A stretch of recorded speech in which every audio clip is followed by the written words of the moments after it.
Lovely একদম lovely lovely lovely lovely ও lovely lovely. দু লাইনের কবিতা, জীবন মরণ সাঁকোর সামনে, জীবন মরণ সাঁকোর সামনে, বয়স এখন দাঁড়িয়ে। জীবন মরণ সাঁকোর সামনে, বয়স এখন দাঁড়িয়ে। এখন তোমায় বুঝতে হবে কি হবে আর কি হবে না, কোন সাঁকোটা পারা পারে, কোন সাঁকোটা পার হবে না। ঠিক জীবনের এই মুহূর্তটাই আমি এসে দাঁড়িয়েছি। এখনো অবধি ভারতবর্ষের যে রাজনৈতিক দলগুলোর যে চিন্তাধারা বা মানচিত্র বা সিইও, সবকটাতেই কিন্তু ওই এআইটিসি লেখা আছে, অল ইন্ডিয়া তৃণমূল কংগ্রেস। তার মধ্যে আবার দুটো ভাগ হয়েছে। আমি মমতা বন্দ্যোপাধ্যায়ের তাকে সম্মান জানিয়ে, তাকে ধন্যবাদ জানিয়ে, এবং দীর্ঘদিন তিনি আমাদের পাশে থেকেছেন, আমরাও চেষ্টা করেছি কম বেশি করার। আজ এই মুহূর্ত থেকে মমতা বন্দ্যোপাধ্যায় তৃণমূল কংগ্রেসের ন্যাশনাল কমিটি, চিফ হুইপ,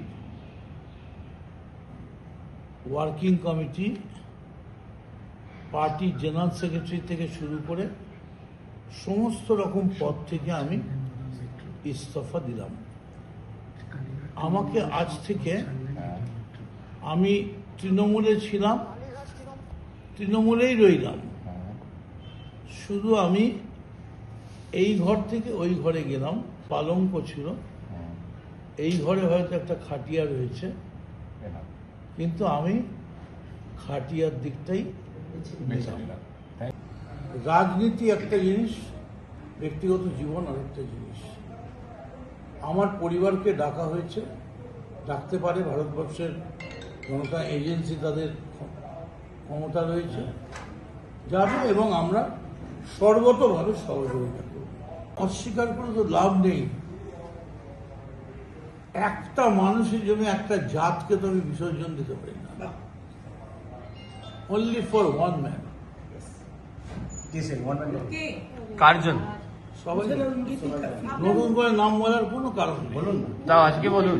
শুনুন, দল চালায় দলের সেনাপতি, দল চালায় দলের সেনাপতি। সেই সেনাপতি যদি দলকে ঠিক মতো চালাতে না পারে,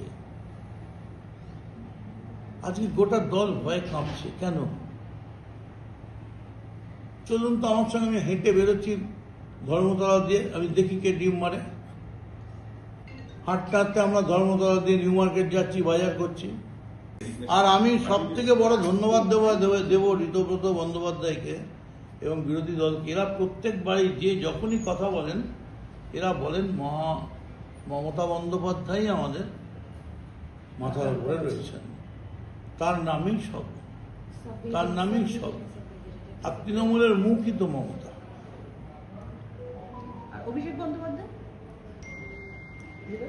অভিষেক আর যাই হোক তৃণমূলের মুখ নয়। দেখুন, আইপ্যাক ব্যাপারটা খুব গোলমেলে। আইপ্যাকটা আদৌ কি? আইপ্যাক খায় না মাথায় দেয়, এটা খুবই মুশকিল বা ঠিক মতো বলা। তবে এই দলকে এই মুহূর্তে টেনে তোলার জন্যে একটা মহাবলী,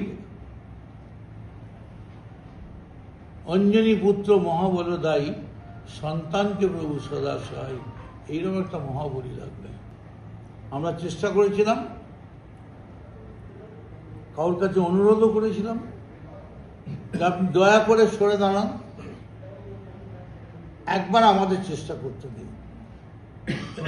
অভিষেক বন্দ্যোপাধ্যায় না মমতা বন্দ্যোপাধ্যায়? আজকে পরিষ্কার করে নামগুলো বলুন। বলুন না, আজকে আর কি আছে? থাক না, ঠিক আছে, সবাই আমি জানি। ওই টিম এই টিমের বিষয় নয়। আমরা বারবার যেটা বলেছি যে আমাদের লড়াইটাই হচ্ছে ইন্ডিভিজুয়াল কাল্টের বিরুদ্ধে। লড়াইটাই আধিপত্যবাদ, সেই আধিপত্যবাদ কায়েম করবার চেষ্টা, তার বিরুদ্ধে একটা কালেকটিভের লড়াই। মদন মিত্রের মতো বর্ষিয়ান রাজনীতিবিদ, দীর্ঘদিনের এমএলএ, প্রাক্তন মন্ত্রী, এবং ওই যে মদনদা বলছিলেন, মদনদা এখান থেকে যে বললেন না হেঁটে যদি যান নিউ মার্কেট পর্যন্ত কেউ ডিম ছুড়বে না। আমি গত 3 দিন ধরে এখান থেকে পেছন দিয়ে হেঁটে হাইকোর্টে যাচ্ছি, দোতলায় উঠছি, নেমে আসছি, কোথাও কোনো ডিম ছোড়ার ব্যাপার নেই। এই কালেকটিভের যারা হেঁটে যাবেন কোথাও ডিম ছোড়ার ব্যাপার নেই। হাইকোর্ট রায় দিয়েছেন, আমি মহামান্য হাইকোর্টের ওপরে তো কোনো কথা বলতে পারবো না, তবে রায়টা সুবিধাই হলো আর কি। সংখ্যাটা যেহেতু বেঁধে দিয়েছেন, রায়টা মানে যাদের জন্য রায় তাদের জন্য সুবিধাজনক। একটা পার্টির এই যে বমননা যে কথা বলছিলেন যে অসংখ্য কর্মীরা তারা আক্রান্ত, আমাদের এমএলএরা আপনারা জানেন, কেউ জমি বিক্রি করছেন, কেউ সোনা বন্ধক রাখছেন, মামলা লড়ছেন। তাহলে একটা পার্টি ধরুন এখন সিস্টিস যা হয়েছে ছেড়ে দিন, প্রতি মাসে যে বিপুল পরিমাণ সুদের টাকাটাই পাওয়া যায়, সেই টাকাটা কেন কর্মীদের জন্য খরচা হয় না, এটা আমাদের কালেকটিভের প্রশ্ন।